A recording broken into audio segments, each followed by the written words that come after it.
Good evening, ladies and gentlemen. This is Rusty78609, who you can't see very well because the lighting is very poor, and that's intentional because this is a fireside chat, and you should be focusing on the fires that I built carefully. And it's hard to build a fire in a Google Home device, I have to tell you, but I managed. I got me some miniature mesquite wood, and I did it, and it's turned out very well. But really, what I wanted to talk about tonight was, of course, this is a little Beer 30 fireside chat. It's Friday evening about here in Central Texas. It's about, a little after 6, about 6:30 p.m. And, yeah, it's cool outside. It's not, the reason I'm doing it, this fireside chat, is because it's 46 or 48 degrees outside, drizzling rain, just what you don't want. You don't want to be outside tonight, or I don't. But I had a comment from a viewer, and it spurred my thinking about the Christmas holiday season, or any holiday, but mainly the Thanksgiving, Christmas holiday period, where there can be a little stress, and people can feel a little uneasy as they get older because they're not with their families anymore, etc. But basically, this person was asking about, how do you adjust to being alone at Christmas? And the answer to that is you don't. There is no adjustment, really. I mean, I've been alone at Christmas a lot. When I say alone, I mean I live by myself, and I live in a casita travel trailer, a small one, and I full-time RV, and I have a home base here in Central Texas, and I have a home base in Capitan, New Mexico, and I'm lucky to have that. A lot of people don't. But this person asked, what do you do when you're alone at Christmas? And my response to that would be, what do you do when you're alone on Thursday, June the 22nd? Think about it. It's just a day. It's just another day, and all the ingredients around it are what cause the problem. And if you thought about it, or if you think about it for a while, what you'll find is it goes back to your roots. When you grew up, I grew up, and others, and you can be alone with 50 people around. I mean, you don't have to be by yourself to be alone. Believe me, I've been there too. But when you were younger, much younger, hopefully or probably, you had Christmas and there were people around. You had a Christmas tree, maybe, maybe not. But it was a different feeling when you were younger because you had youthful expectations. In other words, Santa Claus is coming. I'm going to get a fancy gift. Everything's going to, when I get this gift, my life is going to be good. And as you grow older, you realize that there is no Santa Claus. You are Santa Claus, and it changes you. It's a whole different feeling. And we never really adapt to that, because I grew up in the 50s on a farm in Kennedy, Texas. Of course, I've mentioned this before. It was a big family event. All my kin folks, uncles, aunts, cousins, whatever, all lived in the same small town in South Texas, or within driving distance, and there were a lot of people around during the Thanksgiving, Christmas period. Now, if you look around inside my RV, if you see anybody, let me know, okay, other than me. And so things change. But here's what I'll add to that. We're always alone, and Christmas and holidays just magnify that feeling. They just magnify it because of all the marketing that's going on. You need to do this, or you feel like you need to do something special because it's the Christmas season. My response to that is, it's another day, man. Yeah, it's Christmas, and there's nothing wrong with having the Christmas spirit, and if you want to, get you a Christmas tree and Christmas lights and deer horns or horns on the front of your deal, and a wreath, and all the stuff that go with Christmas, and just really get into it. Get all the way in, get all the way out. In the middle is where you're going to be pulled apart. But alone at Christmas can be a real benefit, at least and for me, I've learned to enjoy it quite a bit, because what that means is there's nobody working on Christmas Day usually. I mean, you can go anywhere. You can go drive through some of these little old towns and there ain't nobody. You know what I mean? It's like it was a ghost town, you know? Even Walmart shuts down for 15 minutes. You know, even our local grocery store closes, I think, for a day. And so you drive it, and it's, to me, I enjoy that. I mean, if it was warm enough, I'd go triking in some of these little communities on that day, because wouldn't have to worry about traffic. But it's stress brought on by old memories. That's it, and also the stress of possibly purchasing gifts and so forth. But to take the stress off of buying gifts, in my opinion, give people cash. Cash is king. I guarantee you. You know, if you've got grandkids, great grandkids, children, whatever, give them cash. You don't have to shop anywhere for that. You can go to the local bank, get you a fistful of dollars, and give them a few bucks, and they're good to go, man, because then they can go buy whatever the hell they want and not take your gift, look at it and go poo-poo and throw it in the trash. And you don't have to worry about wrapping it. You don't have to do anything. Well, you can put it in a little deal and put it on a tree if you want to, but really, cash is king. I remember my grandfather, my favorite gift was from my grandfather. He used to give us two $1 rolls of nickels, okay? And I thought that was the best thing since fried chicken, because that meant I could go to town, and we lived in the country. I could go to town and I could buy something I wanted. How neat. But you know, alone is not bad. You know, alone, you can be alone in a group. You know, I've been in the Peace Corps, you know, out of country. I've been out of country a couple of times, 3, 4 times at Christmas time. And yeah, lonely is that, you know, because when you're in another culture, you don't understand the language, and the food sucks and all that stuff, and it's Christmas time and you're thinking about all that great food you had. Yeah, you got a tug in your gut, and there's nothing you can do about it. There ain't no way to get over that. There's no pill you can take. But here's something I'll talk about. Let me take a swallow of my beer, if you don't mind. I hope this doesn't offend you.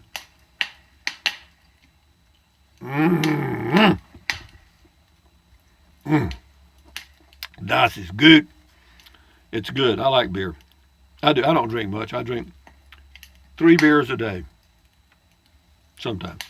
Anyway. But I can remember as a child on a farm in Kennedy, Texas in the 1950s, you know, that youthful age, you know, when Santa Claus actually existed. You know, we decorated our tree and all that stuff, and you know, I thought, well, hell, he'll never get here because we don't have a chimney. We don't have a fireplace. How the hell is he going to get in here? Well, you know, my mother told me some fairy tale, and I believe it. You know, he'll come through the front door or some crap. And, you know, but yeah, I always had, like every child, and because Christmas is for children, you know, I always had these expectations of some present that I really wanted, even though I never got it, as far as I know. We weren't wealthy, I can assure you that. We were farmers. My dad was a sharecropper, so there wasn't much happening there. And when you got gifts for your birthday or for Christmas, they were, quote, functional. You know, they were gifts that you could use, like socks, underwear, T-shirts, you know, and stuff like that. Every now and then you'd get a toy or two, but not much. I mean, there wasn't a hell of a lot of money wasted. But I remember one Christmas in particular. I had a .22 rifle, single shot, lever action. It was made in like 1885, and you took it and you cranked it like this, and it would pop the shell out the rear. But it was a single shot .22, and I think it was long rifles only. I could be mistaken on that. And you know, I wanted another .22. I wanted a pump .22 rifle, bad. And they had one at Ruman's Hardware Store in Kennedy, Texas, that was just freaking beautiful. I don't know how much it was. I never looked at the price, but I thought, well, you know, I'm going to spread the word that that's what I want for Christmas. Did I get it? No. I didn't even get a box of .22 shells. But did I enjoy Christmas? Of course I did. I mean, within a few minutes, that was forgotten. I was outside popping firecrackers. We were playing games, and that was the end of that crap. But you know, and you don't get over those things. You don't get over those those memories. You know, we're always changing. We go through life. We go through these periods like the fantasy period with, the Tooth Fairy and Santa Claus and all that, and then we move on to the fantasy of I'm going to be a billionaire by the time I'm 10, and all the stuff, and I'm going to have this and that and that, and it's always about acquisition because that's instinctive, because that's the way we're creatures that want to acquire things to give us security, and there's nothing wrong with that at all. I mean, you put the label on it, greed. Greed kind of fits in some ways, but let me tell you what, without greed, you wouldn't be watching this, okay? If it wasn't for some greedy people wanting to make a hell of a lot of money, the hardware and software that make these things possible would not be here. Is that good or bad? Well, you flip a coin and answer that question. But, to me, alone is not bad. Not bad. I don't mind being here right now in my little RV having a cold beer and talking to you guys with a fire in the fireplace, so to speak, and you guys don't know where that came from. Just go to YouTube, type in fireplaces, and pick one you want to watch and put it on your 55-inch TV, and I guarantee you'll feel warmer. I guarantee you.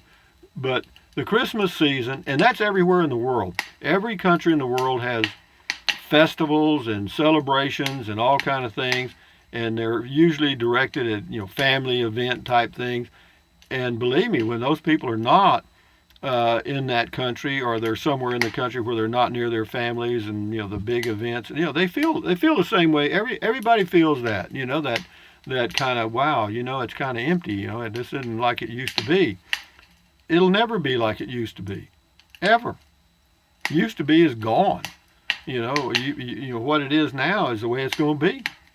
And if you don't make it any better, it ain't gonna get no better. You gotta, if you really wanted to do it, and I know nobody's gonna do it, I do it myself because I've practiced at it for years. But I'll sit down if I feel a little uneasy, and I'll ask myself, okay, I feel a little disturbed. There's a disturbance in the force. What is it? Let's flesh this thing out and see what we can do. And and then write them down. If it's 2 or 3 or 4 things, write them down. It's maybe you got a problem with your vehicle, or you can't pay this bill or that bill, and other things. But I promise you, you write them down and put them in a jar, and a month later open that jar up, and you'll think, why the hell was I worried about that crap? You know what I mean? We put ourselves under undue pressure, and alone at Christmas is just one of those things that happens. There's nothing to be concerned about. You're not abnormal by being alone at Christmas. It's not like everybody in the Christian world that celebrates Christmas is sitting by a fireplace with 50 relatives around in perfect harmony, and the Christmas tree is loaded with gifts that everybody has been dreaming about for years. That doesn't happen, folks. It doesn't. I hate to tell you. And in fact, there can be a lot of stress on people because they're only around their family members maybe once or twice a year, and it's for those events like Thanksgiving and Christmas. So therefore, they really don't know each other, and they may or may not even like each other. So, that's a little bit more stressful, in my opinion, than being alone, is having to pretend that you're totally contented and everything's perfect in perfect harmony when you're freaking miserable and want to get the hell out of there, So I just thought I'd do this and have me a little beer, and I hadn't done a Beer 30 fireside chat in a while, but I do wish all of you, if I even feel corny saying this, I wish you a Merry Christmas and a Happy New Year and all that stuff. Merry Christmas. What would a Merry Christmas be for you? I have no clue. The best thing I can say that might be good is I wish you contentment, peace of mind, and good health. That's a little bit better, I think, than, just a little slap on the back and say Merry. But that's the way we do. That's the traditional thing, and there's nothing wrong with it. But peace of mind covers everything. If you're at peace in your mind, and it's hard to achieve, I get closer and closer, because I feel okay, and health is a big part of it, because without good health and cold beer or good beer. Is this good beer? Not really. It's cheap. In fact, I may get me some Belgian beer. I don't know what that's got to do with Christmas, but no, Belgian beer is supposed to be pretty good. And there's a lot of beer that's good. Beer is beer. You know what I mean? And let me look at my notes, see if I missed anything I was going to say. I did make a note. It ain't much on it, but hell, I probably covered more than I wrote down. Anyway, but having said that, ladies and gentlemen, Feliz Navidad, Merry Christmas, and relax and enjoy the ride. You know, imagine that you're in an inner tube in the ocean of life, and you're just floating along, and everything is in harmony. Your health is good. Why not? You know, this up here controls the mind. Your mind is an interesting thing. You can actually train yourself to be in a good mood all the time. You actually can train yourself to do that. And it's not that hard. Form good habits and become their slave. And with that, I'll tell you this, guys. Thank you very much for being on the Ranger team, for those of you that are. And enjoy your holidays. I thank you for your comments. And, you know, if I appear to be aggravated because somebody leaves a particularly crappy comment, it's because I really am aggravated. I don't like pissy comments. But anyway, thank you guys for being you, and thank you for all the cards, letters, and all the stuff you do. And yeah, we're good. You know, we'll do more of this stuff. And you know, as far as taking a trip in my RV, I don't know, man. You know, if it ain't broke, don't fix it. But sometimes I do that. And having said that, thumbs up, carpe diem, adios, bye-bye. Carpe diem means seize the day. Bye-bye means buy anything you want. But if you think about it, use the link to Amazon products. And some of you have, and some of you are. Doesn't cost you a penny. If you don't want to fool with it, don't. And drink plenty of water, stretch, walk, take deep breaths. You know, taking deep breaths is a really good one. It's really easy. Just, you know, through your mouth or your nose, take a deep breath and then breathe out slowly several times a day. That relieves stress and that lowers your blood pressure, and that is really good for you guys. And then, of course, stand guard at the door of your mind. You know, don't let negative Nancy or negative Ned dump trash in your head, you know. If you want to form good thoughts, you've got to put in good ingredients. It's that simple. So if you want peace of mind and to feel good, then add some good ingredients in your mind. Just think positive and protect yourself from the negativity that surrounds us every day. The media is totally eat up with it. So anyway, Merry Christmas again. Adios, amigos. Enjoy your life one day at a time, or one moment. Adios, amigos. You realize it's going to be 2020? Jeez. Bye.